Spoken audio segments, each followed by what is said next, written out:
فوائد الفول السوداني أو الذي ما نسمونه إحنا إيش باللوز البلدي العضوي. تمام.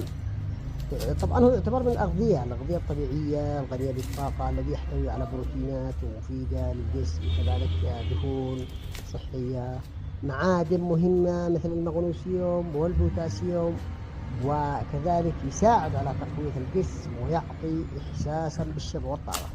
طيب، أمس كان لي يا شباب تجربة وللشرف طبعا تذوق هذا اللوز البلدي الخاص بمدينتنا الصل والحبيبة، أو كما نسميه نحن عندنا في اليمن الفول في، أو طبعا كما يسموه الإخوة في بعض البلدان بالفول السوداني، أو بعض المناطق تمام يسمونه بالفول السوداني.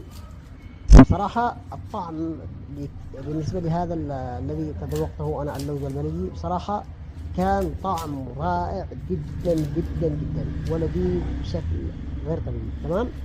من أول حبة طبعا ما يميز هذا اللوز الصلوي البلدي، ما يميزه عن غيره أو عن المستورد. تمام.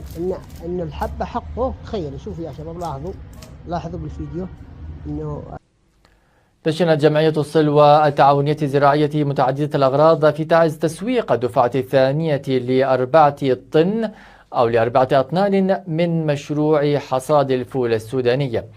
وخلال التدشين اطلع عضو مجلس الشورى معن عبد الرحمن ووكيل محافظة تعز لشؤون التنمية عبد الواسع الشمسي ومسؤول القطاع الزراعي بالمحافظة المهندس عبد الله الجندي على آلية تنفيذ مشروع حصاد الزراعة التعاقدية للفول